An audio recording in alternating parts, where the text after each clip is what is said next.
black notebook suddenly fell from the sky. Strangely, even the rain seemed afraid of it. I happened to see this as I was walking home from school. I immediately brought it home, but when I opened it, I found a shocking instruction. It said that whoever's name you write would die. Such a staggering claim. It made me laugh out loud. At that moment, a murder case was on TV, so I casually wrote the suspect's name on it. The next morning, I opened the newspaper like usual. I saw that yesterday's suspect had died of cardiac arrest. I ran back to my room to confirm it was the same name. I thought it might be a coincidence. So to test if it was a coincidence, I went alone to the local bully. I took out the notebook and wrote his name on it. The bully immediately collapsed and couldn't get up. I could hardly believe my eyes. Then, while I was rushing home, I was stopped by a reaper blocking my path. He said his name was Liu K. He said he was the owner of the death note. He said only people who touched the notebook could see him. I thought I would have to pay some price for it, but Liu K said we could meet each other's needs.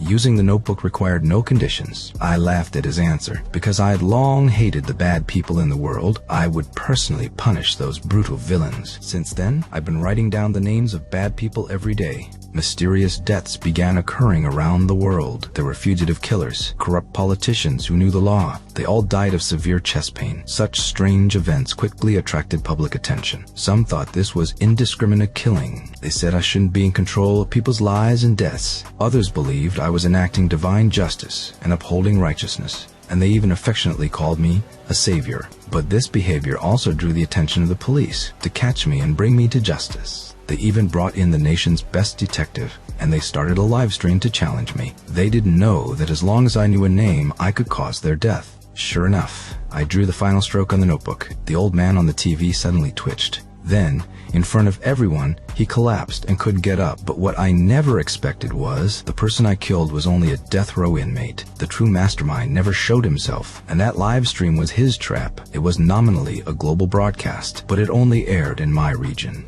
That meant the killer was nearby. I was immediately shocked. It seemed a big battle was inevitable, so I prepared to use myself as bait to draw out the mysterious mastermind. The next day, I asked my girlfriend out. After we got on the bus, the mysterious person indeed followed us and sat right behind us. The next second, a gunman burst into the bus. Then, the mysterious person handed me a note. It had the killer's name on it. I immediately wrote it on a torn page from the notebook. When the killer bent down to pick it up, he was terrified by the sudden appearance of the reaper.